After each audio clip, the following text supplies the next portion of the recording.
Udah. Assalamualaikum warahmatullahi wabarakatuh. Salam sejahtera untuk kita semua. Saya Nihayatul Wafiroh, Wakil Ketua Komisi 9.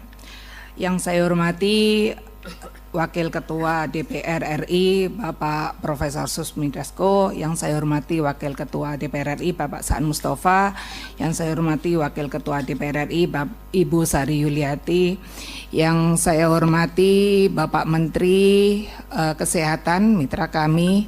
Mohon maaf saya sebut duluan nih. Yang saya hormati mitra kami dari Dirut BPJS Kesehatan, yang saya hormati dari Menteri Bappenas, dari Menteri Sosial, dari Menteri Keuangan, dari BPS, yang saya hormati rekan-rekan dari pimpinan Komisi 9, Komisi 8, dan Komisi 11.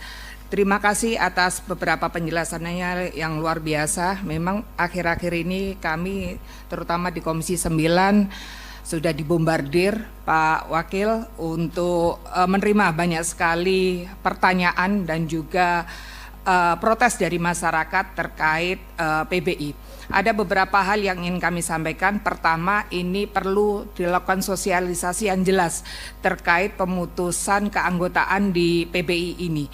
Karena seringkali masyarakat tidak mendapatkan informasi tersebut. Walaupun sebenarnya sudah ada SOP yang jelas bagaimana masyarakat harus diberitahu untuk mendapatkan informasi dari pihak-pihak terkait ketika mereka di cut off dari kepesertaan PBI.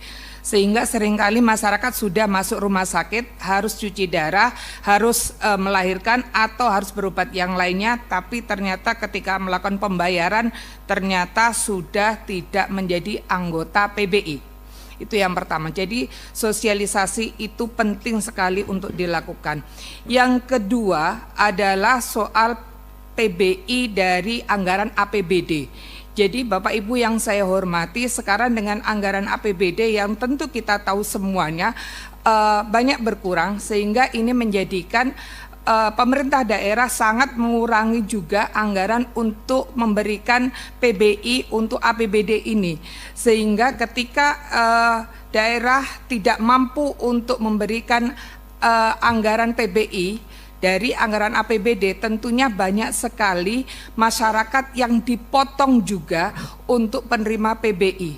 Di samping itu, ketika masyarakat, contoh ada anak-anak sekolah yang anak kuliah di luar daerah, atau juga anak-anak dari pesantren yang keluar daerah dan mereka mendapatkan biaya PBI dari APBD, ini biasanya sangat kesulitan untuk pindah data, pindah FKTP.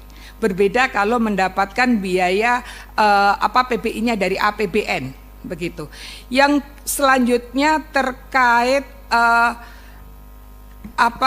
pemotongan untuk pasien katastrofik. Sebenarnya kita tanggal 15 Juli tahun 2025 sudah melakukan rapat bersama dengan Menteri Sosial, Menteri Kesehatan, dan BPJS dan juga dari BPS. Saat itu Bappenas tidak bisa karena izin waktu itu belum mendapatkan izin dari Komisi 11, izin mungkin karena waktu itu ada bertepatan rapat dengan Komisi 11, jadi Bappenas ada rapat dengan Komisi 11. Di situ ada kesimpulan yang jelas bahwa Komisi 9 DPR RI dan seluruh kementerian yang ada menyepakati untuk menjamin keberlanjutan layanan kesehatan bagi masyarakat miskin dan rentan yang terdampak penonaktifan kepesertaan PBI, serta memperkuat sistem transisi dan mekanisme reaktif melalui satu, menjamin prinsip continue of care, pelayanan kesehatan yang berkelanjutan bagi kelompok yang tengah menjalani pengobatan penyakit kronis katastrofik termasuk ibu hamil, anak-anak, lansia, dan penyandang disabilitas agar tidak mengalami gangguan akses layanan akibat perubahan status kepesertaan. Tentu ini menjadi concern kita, jangan sampai nanti masyarakat ini kesulitan untuk berobat. Kalau kita lihat data yang disampaikan oleh Pak Menteri Sosial tadi, ada 106.000 masyarakat yang menderita penyakit katastrofik yang itu reaktifnya secara otomatis. data ini berbeda dengan data yang disampaikan oleh BPJS Kesehatan dan juga oleh Pak Menteri Kesehatan. Pak Menteri Kesehatan dengan BPJS datanya sama, yaitu 120.472.000. Jadi ada selisih 14.472. Nah, ini karena datanya ini soal manusia, ini tentu kita melihat ini perbedaannya di mana. Dan saya sebenarnya sepakat dengan Pak Menteri Kesehatan tentang dibutuhkan waktu 3 bulan yang langsung harus aktif otomatis tanpa harus datang. Nah, saya berharap sebenarnya saya tadi mendengarkan Pak Purbaya menjelaskan, saya sebenarnya ingin mendengar langsung reaksi Pak Purbaya mendengar usulan Pak Menteri Kesehatan sebenarnya tadi, bahwa Pak Purbaya, saya berharap Pak Purbaya langsung menjawab, oke, 15 miliar untuk 3 bulan mengcover dari usulan Pak Menteri Kesehatan. Saya sebenarnya tadi berharap itu Pak Purbaya. Jadi dengan seperti itu kan kita jelas bahwa tadi saya pikir usulan dari Pak Menteri Kesehatan itu sangat logis, bahwa 3 bulan, bukan saya membela mitra ya Pak Purbaya ya, bukan karena saya Pak BGS mitra saya, tapi saya pikir ini hal yang paling logis yang bisa kita lakukan dalam 3 bulan ini untuk melihat 120.000 sekian. Jadi saya tidak tahu data yang benar yang mana, ini 120.000 sekian data dari BPJS dan Menteri Kesehatan atau dari data dari Menteri Sosial yang 106.000. Ada selisihnya 14.000 sekian. Nah, kalau usulan dari Pak Menteri Kesehatan tadi bahwa ada 3 bulan langsung aktif, butuh sekitar 15 miliar, dengan seperti itu masyarakat bisa untuk tetap melakukan cuci darah dan sebagainya, thalassemia juga butuh tambahan darah dan sebagainya. Ini akan sangat membantu sambil 3 bulan itu untuk melihat mana yang benar-benar dari desil 1, desil 2 sampai di atasnya. Saya mengapresiasi dari data yang disampaikan oleh BPS bahwa ternyata penerima PBI dari desil 1 dan 5 meningkat dan penerima dari desil ke atasnya menurun, sehingga ini menunjukkan bahwa PBI benar-benar sudah sesuai dengan target. Terakhir, ini soal pemutihan. Pemutihan ini Pak Rahmat, Pak Menteri, mungkin perlu diperjelas ke masyarakat mengenai kriteria pemutihan. Karena sampai sekarang pemutihan ini masih sangat debatable. Apakah ini khusus untuk masyarakat, satu masyarakat yang sudah meninggal, atau untuk seluruh penerima kelas masyarakat kelas 3 yang menunggak. Karena di masyarakat ini masih debatable. Ini apakah pemutihan itu untuk semua atau tidak. Nah, ini yang perlu kita klarifikasi. Lagi-lagi saya pikir kita perlu sosialisasi mengenai soal ini, karena ini kebutuhan bersama. Saya yakin betul dan kita semua meyakini bahwa ada 3 hal yang negara ini tidak boleh melakukan negosiasi kepada masyarakat. Yang pertama adalah akses kesehatan, yang kedua adalah akses pendidikan, dan yang paling utama adalah akses keselamatan bangsa negara kita. Demikian Wakil Ketua, terima kasih. Wallahu muwaffiq ila aqwamit thoriq. Wassalamualaikum warahmatullahi wabarakatuh. Terima kasih Pak Ketua. Mungkin saya hanya ada penjelasan sedikit tentang pertanyaan Ibu dari Komisi 9 tadi. Kenapa uang dari Kementerian Keuangan seret katanya. Jadi kita sudah alokasikan iuran untuk PBI JK tahun 2026 itu sebesar 56,464 triliun. Yang 46,464 triliun sudah masuk dalam DIPA Kementerian Kesehatan dan sudah siap digunakan. Betul Pak? Yang 10 triliun lagi juga dalam DIPA Kementerian Kesehatan, ini masih diberikan catatan diblokir menunggu dasar kebijakan lebih lanjut. Jadi tergantung Kementerian Kesehatan maunya apa, mau diapain, kita belum clear. Mau dipakai dia untuk membiayain PBI atau menaikkan modal iuran, terserah. Tapi sampai sekarang belum putus. Begitu keluar besok saya bayar. Yang kemudian Ada juga alokasi bantuan iuran PBIJK yang masih dicadangkan dalam BABUN sebesar 10 triliun. Itu juga menunggu dasar kebijakan lebih lanjut. Mau dipakai apa? Jadi kalau Anda kurang, cepat-cepat minta ke Kementerian Kesehatan, biar diberesin kebijakannya mau diapain, saya keluarkan secepatnya. Uangnya ada. Jadi tadi Menteri Kesehatan klaim katanya uangnya lambat gara-gara mereka curiga saya nggak punya uang. Uang saya banyak, tahun lalu aja 270 triliun cash. Nggak bisa dipakai itu, tapi di luar anggaran ya. Jadi kalau dalam cash, isu cash nggak ada masalah. Anda minta saya kasih. Tadi udah jelasin ya? Yang dijelasin udah jelasin. Ya. Mungkin itu dari kami Pak. Kami siap mendukung program ini dengan sepenuh hati asal clear. Jangan sampai saya bayar terus nggak jelas uangnya dipakai apa. Terima kasih Pak. Seluruh wartawan yang sudah hadir di sini, kita hari ini sangat berbahagia ya bahwa barang yang kita nantikan, barang yang kita sudah minta selama berbulan-bulan, bahkan dengan lelah, keluar waktu, tenaga, dan segala macam, kita minta ke Komisi Informasi, akhirnya hari ini dibuka, yaitu ijazah yang digunakan Joko Widodo untuk mencalonkan diri jadi presiden di tahun 2014 dan 2019. 2014 yang bawah, 2019 yang atas. Nah, ini mengkonfirmasi temuan-temuan yang saya dapatkan dari sumber lainnya, namun ternyata ada yang salah di sini. Jadi di sini agak berbeda dari sumber-sumber yang saya dapatkan mengenai ijazah yang digunakan 2014. Tetapi itu nanti akan kita investigasi lebih lanjut dan akan kita umumkan hasilnya begitu saya temukan. Nah, untuk Pak Bonatua saya ucapkan selamat bahwa penelitiannya telah membuahkan sebuah hasil ya. Dan nanti akan dibukukan ya Pak Bonatua. Ya. Akan dibuat menjadi sebuah buku yang semoga akan menjadi penerusnya Jokowi White Paper. Ya, silakan Pak Bonatua untuk dijelaskan apa yang akan dilakukan. Baik, terima kasih ya. Assalamualaikum, Shalom, Om Swastiastu, Namo Buddhaya, Salam Kebajikan. Maaf, Pak, saya ngopet nih, takut slip tang. Jadi, ya selamat siang kepada rekan-rekan media, ya. Terutama ya, saya mengucapkan selamat Hari Pers ya. Nah, jadi sekarang kan Hari Pers nih. Ya. Ini sekaligus membuktikan bahwa keterbukaan informasi juga dambaan dari insan pers.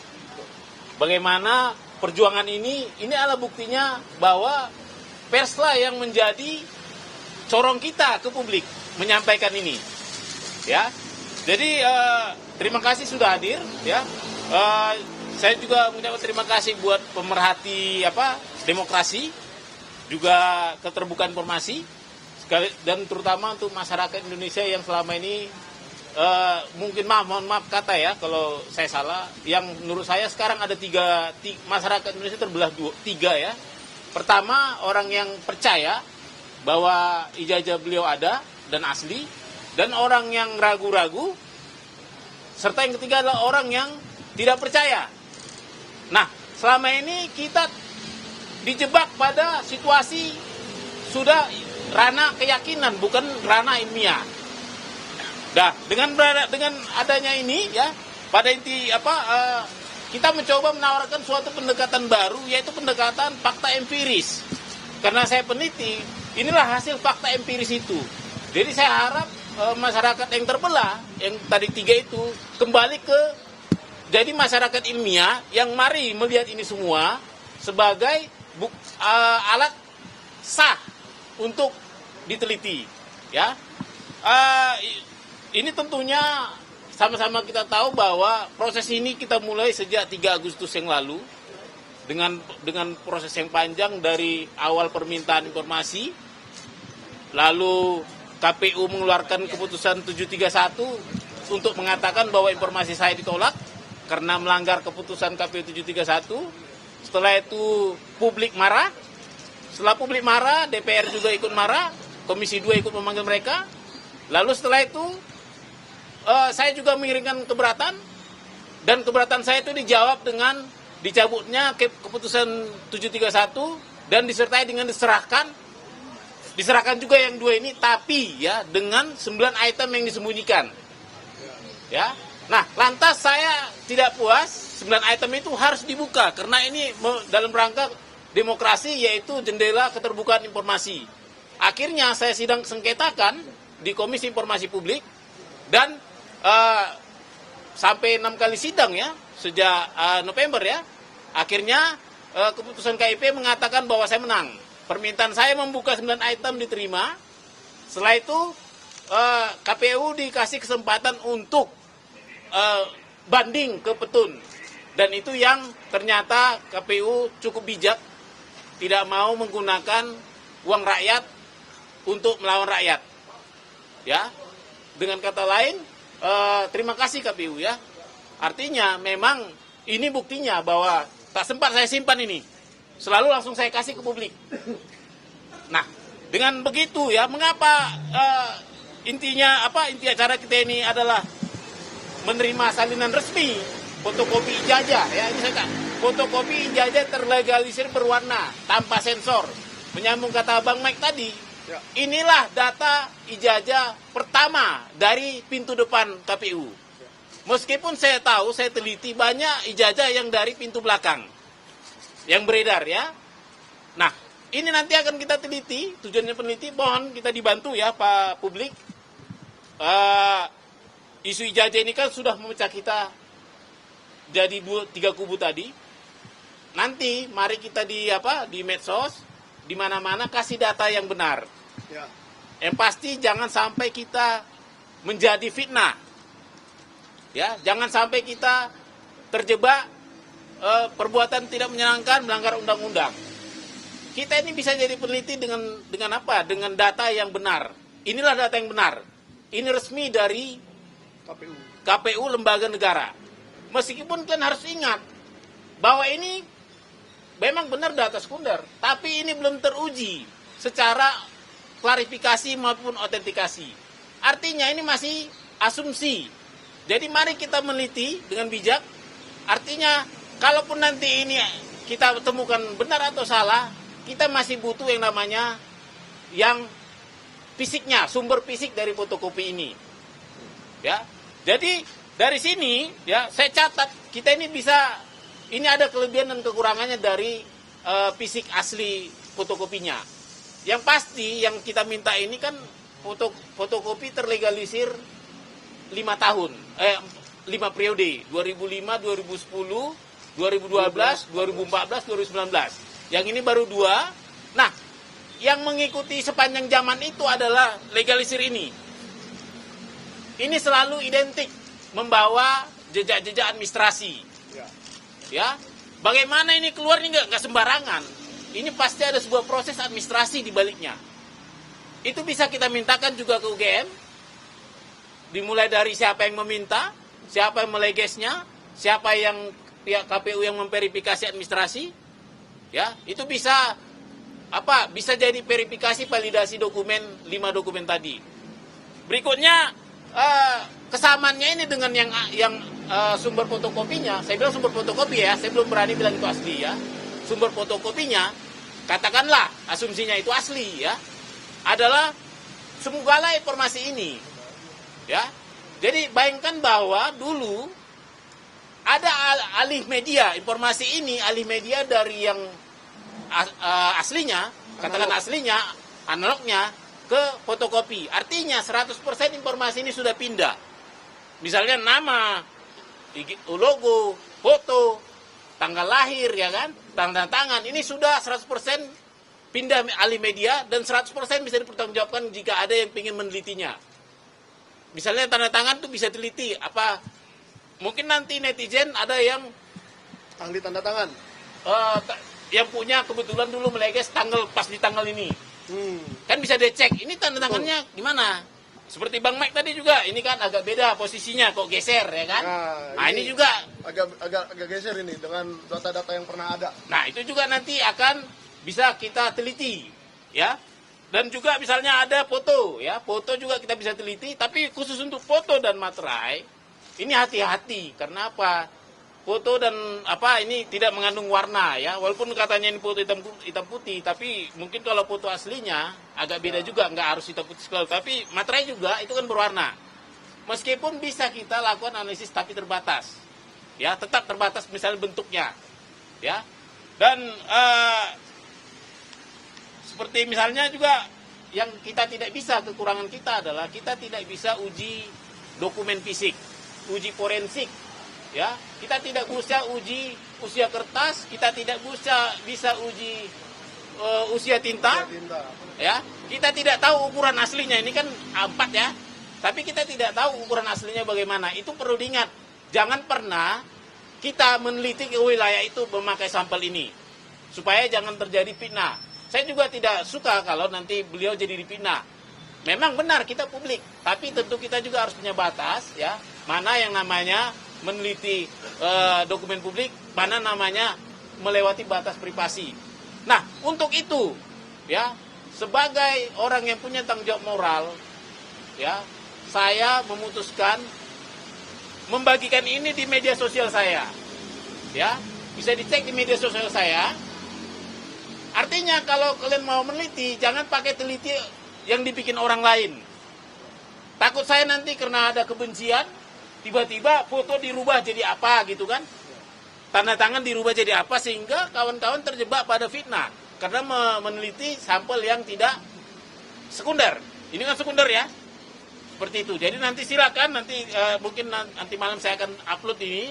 Nah, mari kita berdiskusi seluruh Indonesia. Kita jadikan ini diskursus publik. Semua kita dari sini mari berbicara dengan gaya peneliti. Tapi jangan sembarangan tuduh. Seperti itu. Dan yang terakhir nih, saya mungkin harus mengucapkan terima kasih buat Bapak Prabowo, ya, yang tetap menjaga iklim demokrasi. Kita tahu KPU ini kita ibaratkan adalah rumah demokrasi kita. Dan kita juga berterima kasih kepada KIP yang menjaga selalu supaya pintu KPU, pintu keterbukaan informasi KPU terbuka. Dan saya juga meskipun kita perjuangan panjang, saya juga berterima kasih ke KPU. Ya, meskipun tadi sempat menolak permintaan informasi saya, sempat mengeluarkan peraturan 731, melakukan uji konsekuensi, sempat kita bersidang susah payah, sempat juga saling bantah-membantah. Tapi itu sudah close, kita selesaikan permasalahan kita lanjut ke permasalahan bangsa yang lebih besar, yaitu bagaimana keterbukaan informasi selanjutnya. Saya rasa itu saja. Barangkali ada pertanyaan?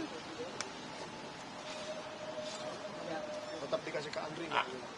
Ada satu lagi penutup mungkin ya, karena belum ada pertanyaan. Tetap publik bantu kami, dukung kami, karena tugas kita ada 3 lagi ya.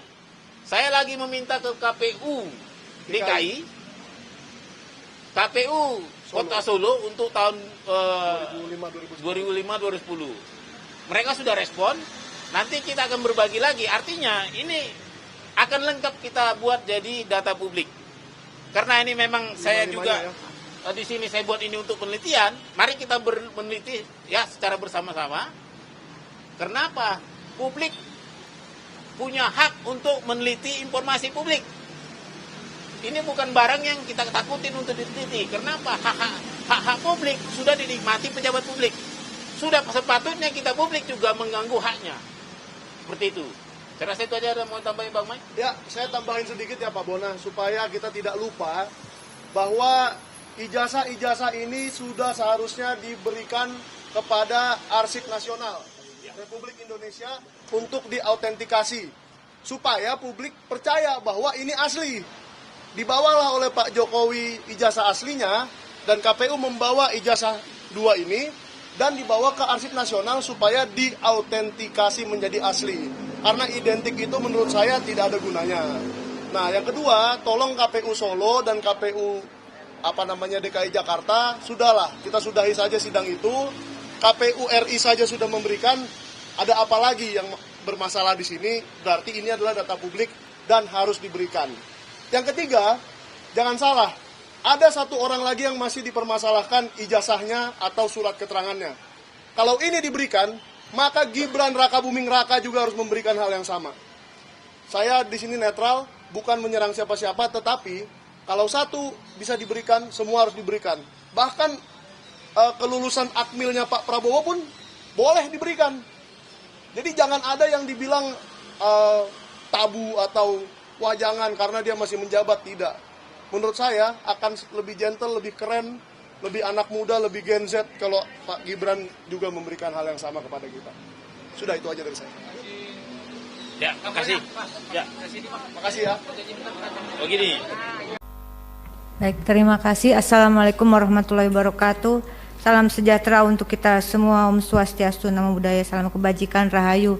Yang saya hormati Wakil Ketua DPR RI Profesor Sufmi Dasko, Ibu Sari dan Bapak Saan Mustafa. Yang kami hormati pimpinan Komisi 8, Komisi 9 dan Komisi 11. Yang kami hormati Menteri Bappenas Republik Indonesia, Menteri Keuangan, Menteri Sosial, kemudian Menteri Kesehatan dan BPS Republik Indonesia.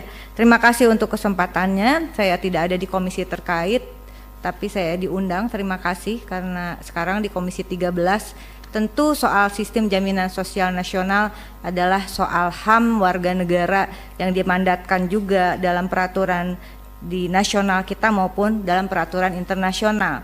Nah, oleh karena itu menurut saya kita kembali sedikit pada Undang-Undang 40 2004 yang mengamanatkan adanya kenapa kita bisa ada BPJS sekarang ini.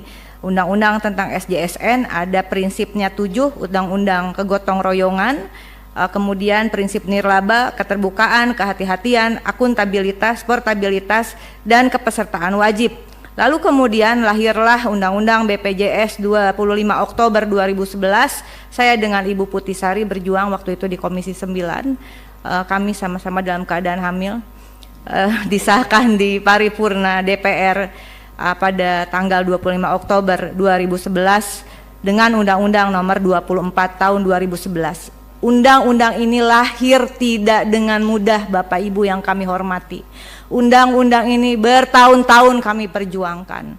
Dan kemudian lahirlah PP nomor 75 tahun 2021 tentang pelaksanaan program PBI Jaminan Kesehatan dengan sasaran utamanya fakir miskin, masyarakat tidak mampu, kelompok rentan yang ditetapkan oleh pemerintah.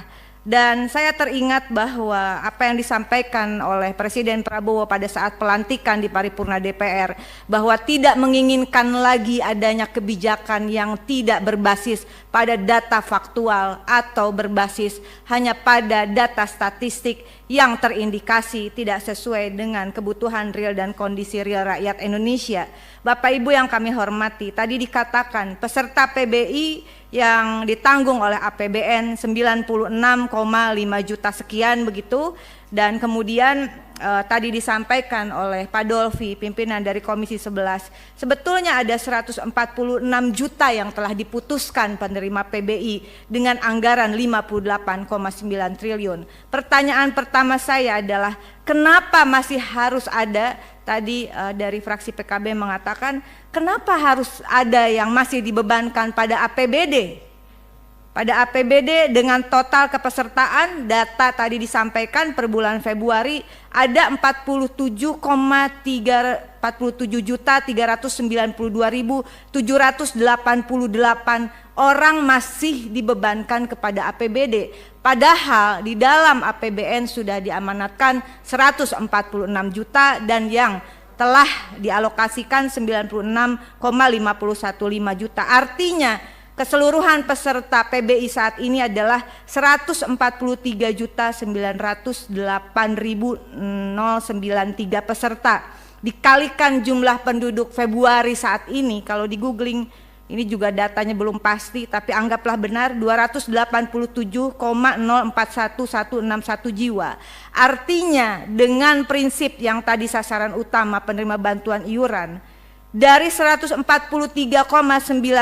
juta jiwa, artinya jumlah penduduk miskin Indonesia saat ini 50,31%. Bapak Menteri Keuangan, tentu ini bukan kondisi yang baik-baik saja. Kalau dikalikan ya, apakah ini data yang faktual? Karena kalau 50,31%, saya mohon masukan dari senior-senior Komisi 11, dari semua yang hadir di sini, apa kategori negara kita jika 50,31% tidak mampu? Sehingga menurut saya ini juga sangat tidak baik. Bagaimana sebetulnya Presiden Prabowo berupaya agar anggaran itu turun langsung ke desa. Agar pendataan itu sebetulnya harus dimulai dari desa. Oleh karena itu izin saya merekomendasikan.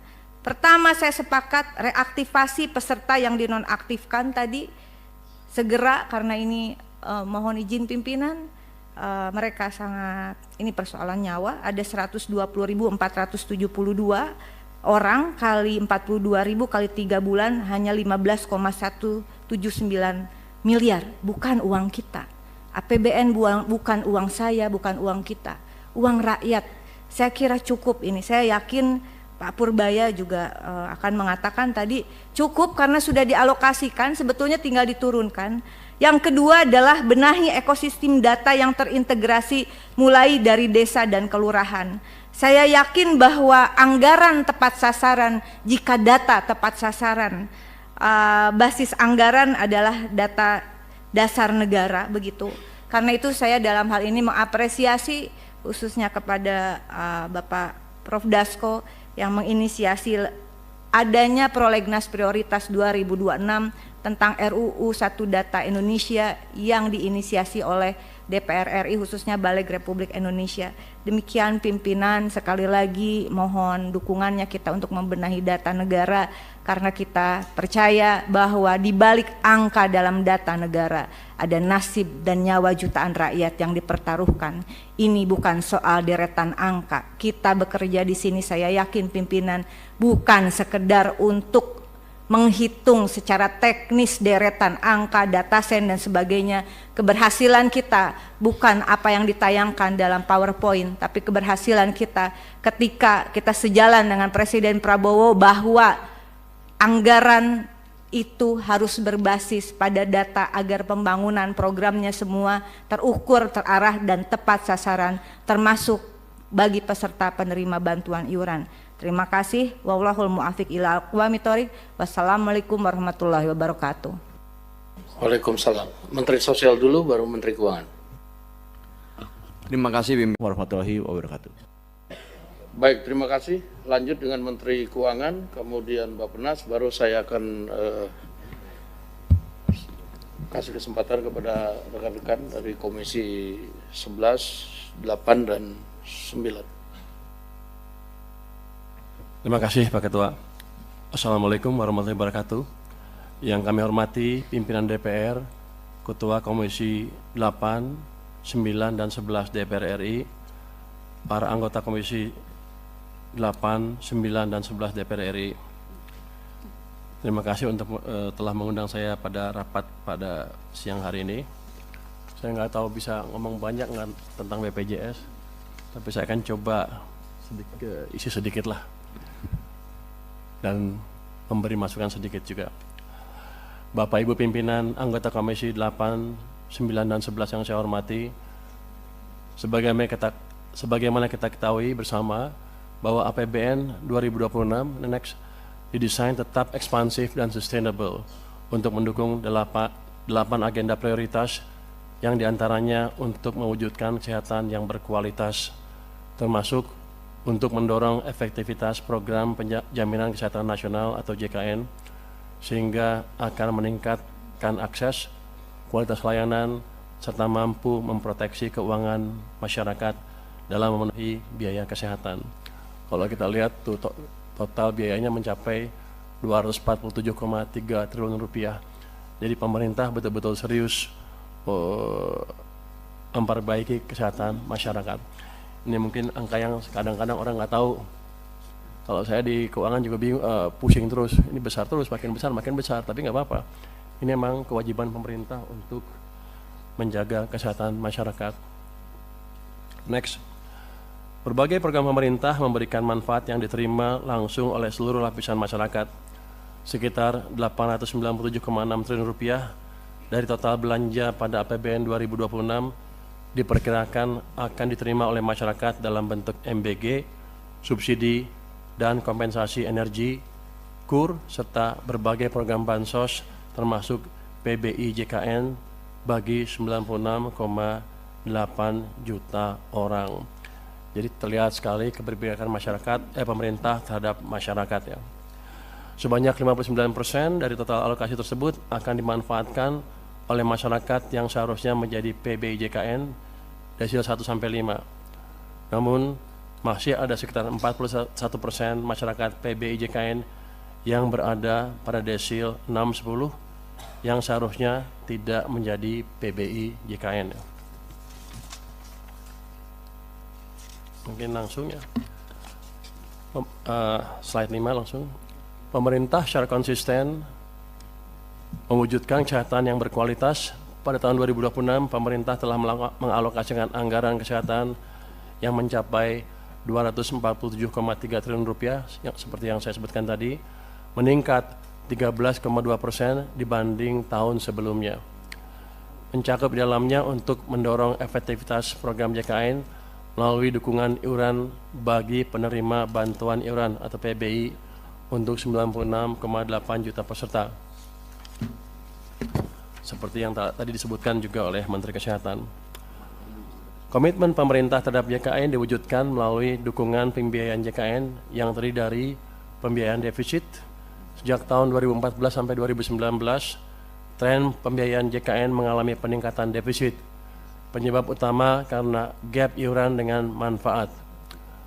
APBN berkontribusi menutup defisit hingga tahun 2019 dan tahun-tahun selanjutnya dengan melakukan intervensi dengan penyesuaian melalui Perpres 75/2019, Jo Perpres 64/2020. Yang kedua adalah melalui pembayaran iuran bagi penyelenggara negara ASN mencangkup pekerja penerima upah penyelenggara negara ASN Pusat, TNI dan Polri, juga yang bukan pekerja penyelenggara negara yaitu pensiunan dan veteran. Yang ketiga melalui jalur pembiayaan P4 untuk reformasi JKN. Dukungan reformasi JKN melalui skema program for result atau P4 dalam rangka penguatan kualitas dan akses layanan dan keberlanjutan dan efisiensi penajaman belanja kesehatan dalam JKN. Berikutnya.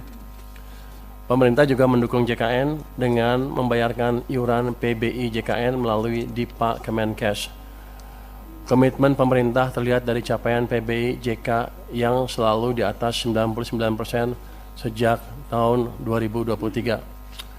Sejak tahun 2021, besaran iuran jaminan kesehatan bagi peserta pekerja bukan penerima upah atau PBPU dan bukan pekerja atau BP dengan manfaat pelayanan di ruang perawatan kelas 3 telah disamakan dengan iuran peserta penerima bantuan iuran atau PBI, yaitu sebesar Rp42.000 per orang per bulan.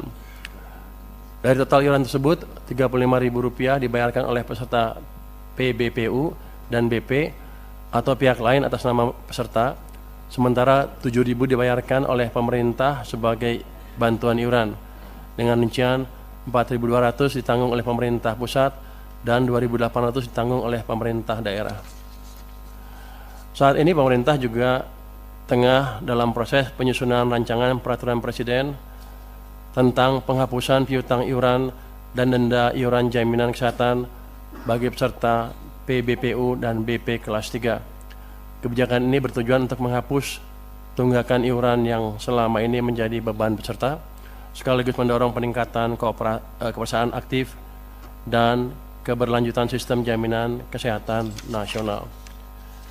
Coba bisa balik ke slide nomor 4 kalau nggak salah. Nomor 4.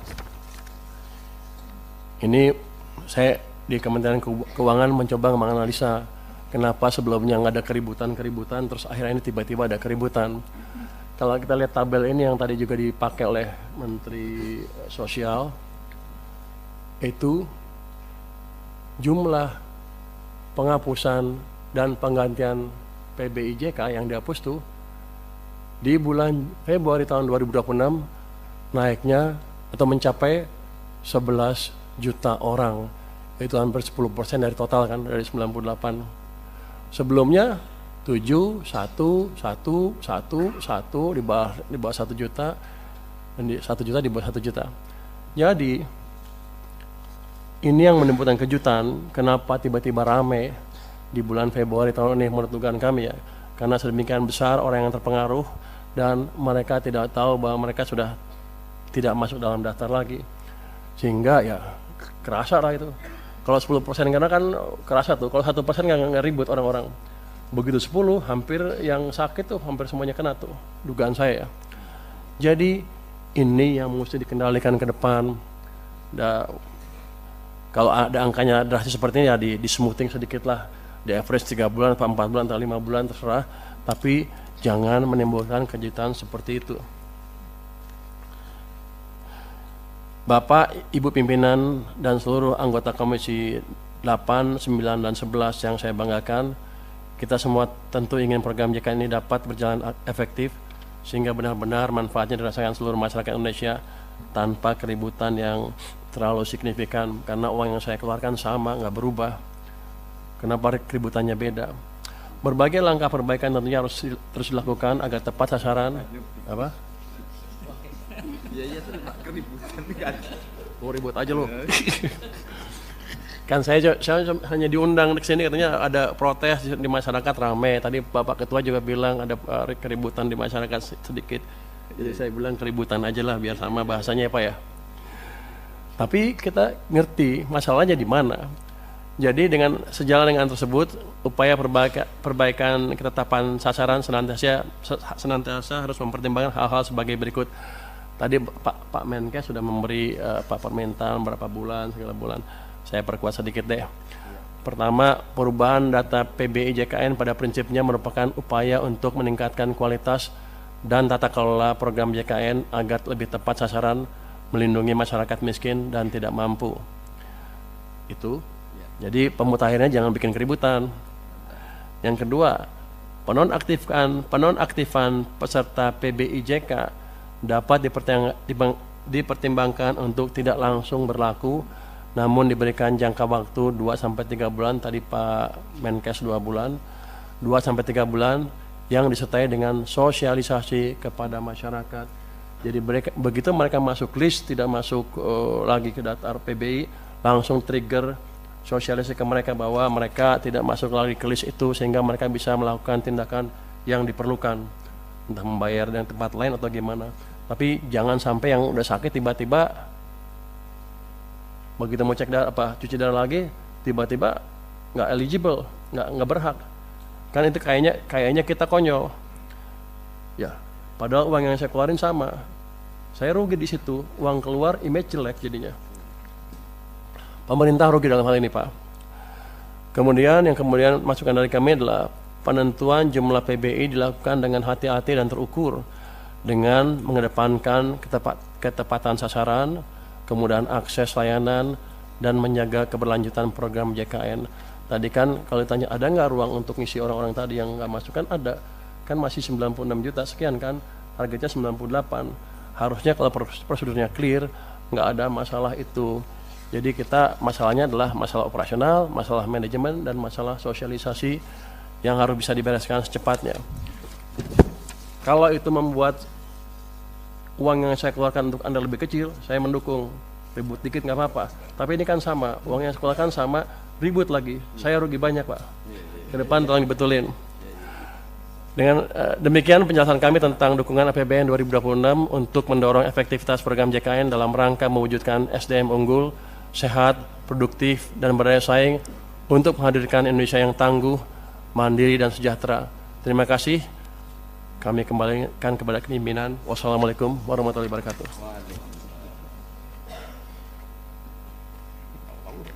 Baik, Menteri Bappenas. Terima kasih Bapak Pimpinan. Bismillahirrahmanirrahim. Assalamualaikum warahmatullahi wabarakatuh. Selamat pagi, Shalom, Om Swastiastu, salam sejahtera untuk kita semua, Namo Buddhaya, salam kebajikan. Seluruh wartawan yang sudah hadir di sini, kita hari ini sangat berbahagia ya bahwa barang yang kita nantikan, barang yang kita sudah minta selama berbulan-bulan, bahkan dengan lelah, keluar waktu, tenaga, dan segala macam, kita minta ke Komisi Informasi, akhirnya hari ini dibuka, yaitu ijazah yang digunakan Joko Widodo untuk mencalonkan diri jadi presiden di tahun 2014 dan 2019. 2014 yang bawah, 2019 yang atas. Nah, ini mengkonfirmasi temuan-temuan yang saya dapatkan dari sumber lainnya, namun ternyata ada yang salah di sini. Jadi di sini agak berbeda dari sumber-sumber yang saya dapatkan mengenai ijazah yang digunakan 2014. Tetapi itu nanti akan kita investigasi lebih lanjut dan akan kita umumkan hasilnya begitu saya temukan. Nah, untuk Pak Bonatua saya ucapkan selamat bahwa penelitiannya telah membuahkan sebuah hasil ya. Dan nanti akan dibukukan ya Pak Bonatua. Ya. Akan dibuat menjadi sebuah buku yang semoga akan menjadi penerusnya Jokowi White Paper. Ya. Silakan Pak Bonatua untuk dijelaskan apa yang akan dilakukan. Baik. Terima kasih ya. Assalamualaikum, Shalom, Om Swastiastu, Namo Buddhaya, Salam Kebajikan. Maaf, Pak, saya ngopet ini, takut slip tang. Jadi, ya selamat siang kepada rekan-rekan media, ya, terutama ya, saya mengucapkan selamat Hari Pers ya. Nah, jadi sekarang kan Hari Pers nih. Ya. Ini sekaligus membuktikan bahwa keterbukaan informasi juga dambaan dari insan pers. Bagaimana perjuangan ini adalah buktinya bahwa perslah yang menjadi corong kita ke publik menyampaikan ini. Ya. Jadi terima kasih sudah hadir ya.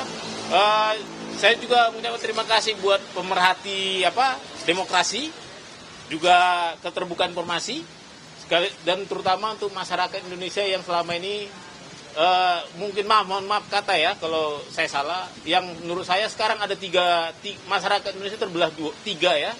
Pertama, orang yang percaya bahwa ijazah beliau ada dan asli, dan orang yang ragu-ragu, serta yang ketiga adalah orang yang tidak percaya. Nah, selama ini kita dijebak pada situasi sudah ranah keyakinan, bukan ranah ilmiah. Nah, dengan adanya ini ya, pada inti kita mencoba menawarkan suatu pendekatan baru, yaitu pendekatan fakta empiris. Karena saya peneliti, inilah hasil fakta empiris itu. Jadi saya harap masyarakat yang terbelah, yang tadi tiga itu, kembali ke jadi masyarakat ilmiah yang mari melihat ini semua sebagai alat sah untuk diteliti. Ya, ini tentunya sama-sama kita tahu bahwa proses ini kita mulai sejak 3 Agustus yang lalu dengan proses yang panjang dari awal permintaan informasi, lalu KPU mengeluarkan keputusan 731 untuk mengatakan bahwa informasi saya ditolak karena melanggar keputusan KPU 731. Setelah itu publik marah. Setelah publik marah, DPR juga ikut marah, Komisi 2 ikut memanggil mereka. Lalu setelah itu saya juga mengirimkan keberatan, dan keberatan saya itu dijawab dengan dicabutnya keputusan 731 dan disertai dengan diserahkan juga yang 2 ini, tapi ya dengan 9 item yang disembunyikan. Ya. Nah, lantas saya tidak puas, 9 item itu harus dibuka karena ini dalam rangka demokrasi, yaitu jendela keterbukaan informasi. Akhirnya saya sidang sengketakan di Komisi Informasi Publik, dan sampai 6 kali sidang ya sejak November ya. Akhirnya keputusan KIP mengatakan bahwa saya menang. Permintaan saya membuka 9 item diterima. Setelah itu KPU dikasih kesempatan untuk banding ke petun. Dan itu yang ternyata KPU cukup bijak, tidak mau menggunakan uang rakyat untuk melawan rakyat. Ya, dengan kata lain, terima kasih KPU ya. Artinya memang ini buktinya bahwa tak sempat saya simpan ini. Selalu langsung saya kasih ke publik.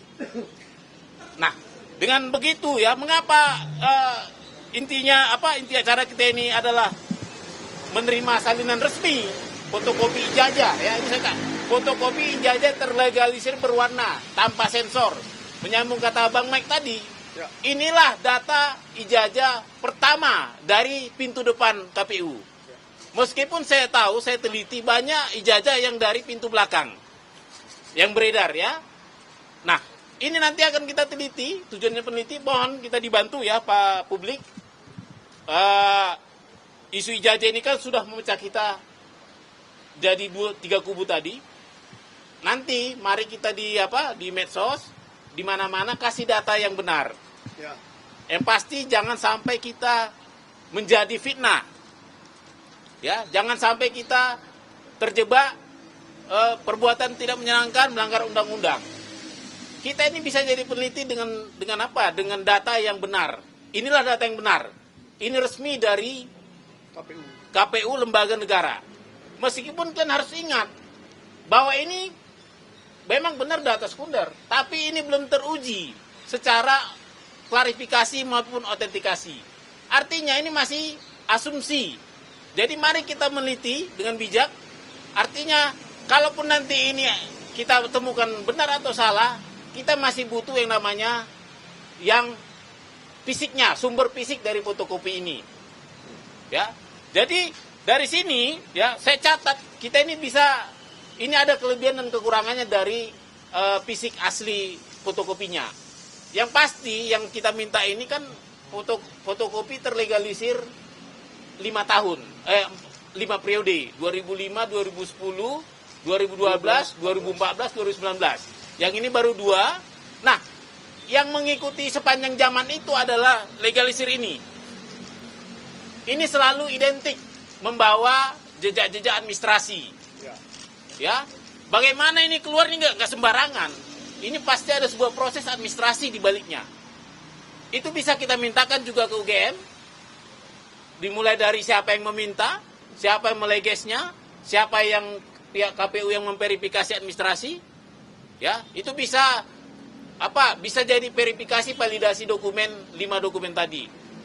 Berikutnya kesamaannya ini dengan yang sumber fotokopinya. Saya bilang sumber fotokopi ya, saya belum berani bilang itu asli ya. Sumber fotokopinya, katakanlah asumsinya itu asli ya, adalah semogalah informasi ini ya. Jadi bayangkan bahwa dulu ada alih media, informasi ini alih media dari yang aslinya, katakan aslinya, analognya ke fotokopi. Artinya 100% informasi ini sudah pindah. Misalnya nama, logo, foto, tanggal lahir ya kan, tanda tangan, ini sudah 100% pindah alih media dan 100% bisa dipertanggungjawabkan jika ada yang ingin menelitinya. Misalnya tanda tangan itu bisa teliti apa, mungkin nanti netizen ada yang ahli tanda tangan, yang punya kebetulan dulu meleges pas di tanggal ini. Kan bisa dicek ini tanda tangannya gimana. Seperti Bang Mike tadi juga, ini kan agak beda posisinya, kok geser ya kan. Nah ini juga agak geser ini dengan data-data yang pernah ada. Nah itu juga nanti akan bisa kita teliti ya. Dan juga misalnya ada foto ya, foto juga kita bisa teliti. Tapi khusus untuk foto dan materai ini hati-hati. Karena apa?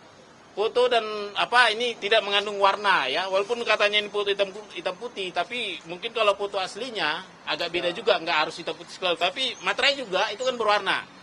Meskipun bisa kita lakukan analisis tapi terbatas. Ya, tetap terbatas misalnya bentuknya. Ya. Dan seperti misalnya juga yang kita tidak bisa, kekurangan kita adalah kita tidak bisa uji dokumen fisik, uji forensik.